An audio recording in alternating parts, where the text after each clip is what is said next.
नमस्कार। पिछली वीडियो में हमने सड़क परिवहन को प्रभावित करने वाले कारकों के बारे में अध्ययन किया था।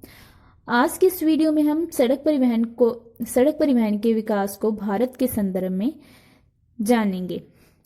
भारत में प्राचीन काल से ही परिवहन हेतु सड़कों का अस्तित्व था। सिंधु घाटी सभ्यता में सड़कें विद्यमान थी। वैदिक साहित्यों में भी सड़कों की मौजूदगी के साक्ष्य मिलते हैं।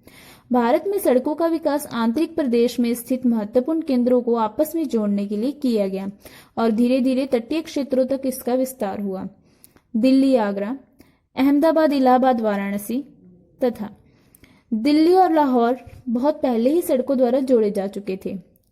सल्तनत एवं मुगल काल में भी बहुत सी सड़कें बनाई गई थी। आज के अधिकांश मुख्य सड़क मार्ग प्राचीन मुगल सड़क मार्गों पर ही बनाए गए हैं। ये सड़क मार्ग समाज को सुसंगठित, मजबूत, एकीकृत बनाने के लिए आवश्यक थे।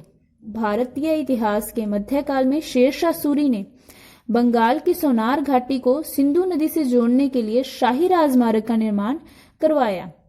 ब्रिटिश शासन द्वारा इस राजमार्ग को grand trunk road (GT road) नाम से पुनः नामित किया। वर्तमान में कोलकाता से अमृतसर तक विस्तृत यह जीटी रोड 2 खंडों में विभक्त की गई है। राष्ट्रीय राजमार्ग 1, राष्ट्रीय राजमार्ग 2 यानी कि जो नेशनल हाईवे फर्स्ट है वह दिल्ली से अमृतसर तक है और नेशनल हाईवे सेकंड है वह दिल्ली से कोलकाता तक है। वर्तमान में भारत का सड़क नेटवर्क विश्व का दूसरा सबसे बड़ा सड़क नेटवर्क है।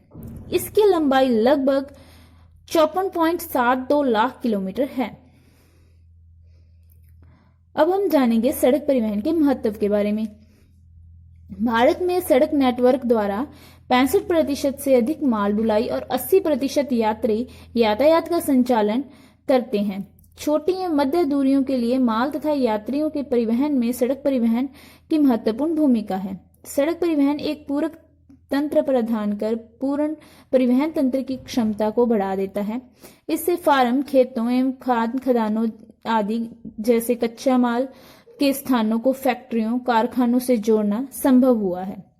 सड़क परिवहन की सेवाएं ग्राहक के दरवाजे पर उपलब्ध होती हैं। लोचशीलता, विश्वसनीयता एवं गति सड़क परिवहन की मुख्य विशेषताएं हैं।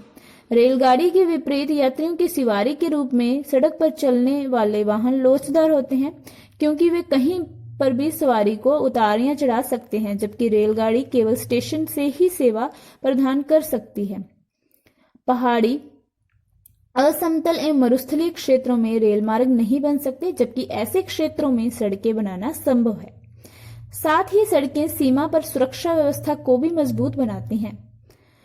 इन सभी विशेषताओं के कारण सड़क परिवहन का साधन के उपयोग में निरंतर वृद्धि देखी जा रही है।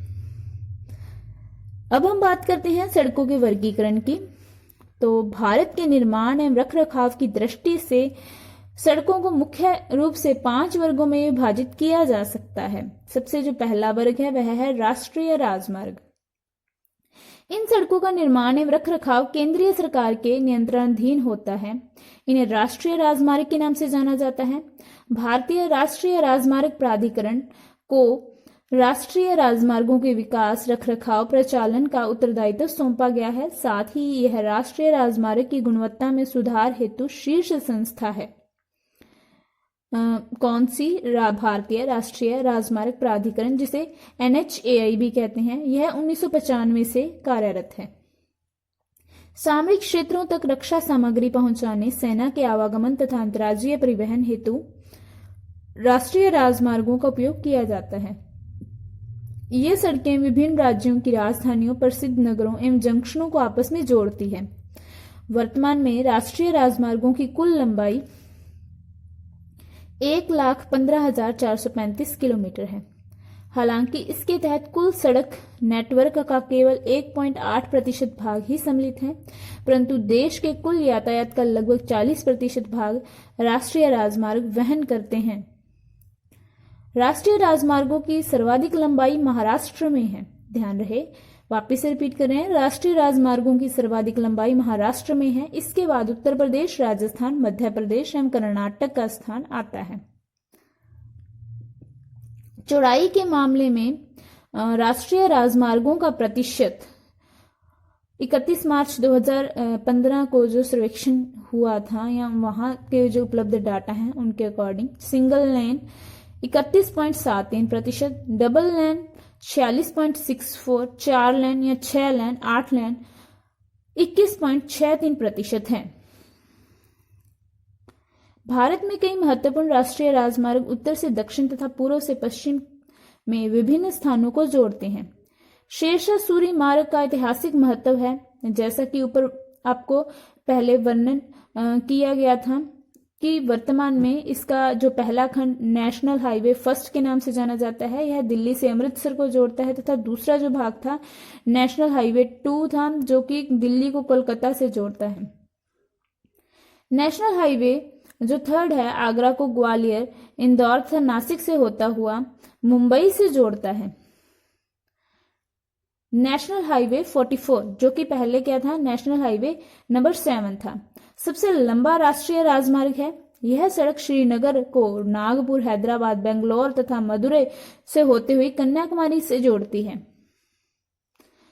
इसकी लंबाई 2369 किलोमीटर है। National highway number 5 and national highway number 17 क्रमशः पूर्वी तथा पश्चिमी घाट के साथ साथ है। नेशनल हाईवे 15 राजस्थान की मरुभूमि में सीमांत सड़क है, जो जैसलमेर, बीकानेर होती हुई पंजाब के सीमांत महामार्गों से मिल जाती है। राष्ट्रीय राजमार्ग के बाद दूसरा सड़कों के वर्गीकरण में महत्वपूर्ण वर्ग है राज्य राजमार्ग। इन सड़कों का निर्माण एवं रखरखाव राज्य सरकारों एवं केंद्र शासित प्रदेशों के नियंत्रणाधीन होता है। इन्हें राज्य राजमार्ग के नाम से जाना जाता है। ये सड़कें राज्य की राजधानियों को जिला मुख्यालयों एवं अन्य प्रमुख शहरों से जोड़ती हैं। इनके तहत देश की कुल सड़कों का 3% भाग सम्मिलित है। वहीं जो तीसरा प्रमुख वर्ग है या तीसरा प्रकार है वह है जिला सड़कें। जिला सड़कों का निर्माण एवं रखरखाव जिला प्रशासन के नियंत्रणाधीन है। ये सड़कें जिला मुख्यालयों एवं जिले के प्रमुख स्थानों को आपस में जोड़ती हैं, यानी कि जिले के अंदर सड़कें बनाई जाती हैं। जो चौथा महत्वपूर्ण वर्ग है वह है ग्रामीण सड़कें। यह सड़कें ग्रामीण क्षेत्रों को आपस में जोड़ती हैं, साथ ही ग्रामीण क्षेत्रों को राष्ट्रीय राजमार्गों, राज्य राजमार्गों एवं जिले सड़कों से भी जोड़ती हैं। भारत की कुल सड़कों की लंबाई का 61% भाग ग्रामीण सड़कों का है। अन्य सड़कों की बात करें, जो लास्ट वर्ग है सड़कों के वर्गीकरण का, तो इन सड़कों के तहत अंतर्राष्ट्रीय राजमार्ग एवं सीमांत सड़कें आती हैं। देश के सीमावर्ती क्षेत्रों में सुरक्षा की दृष्टि से महत्वपूर्ण सड़कों का निर्माण एवं रखरखाव सीमा सड़क संगठन के नियंत्रणाधीन होता है। तो यह था सड़क परिवहन। नेक्स्ट वीडियो में हम रेल परिवहन के बारे में जानेंगे। धन्यवाद।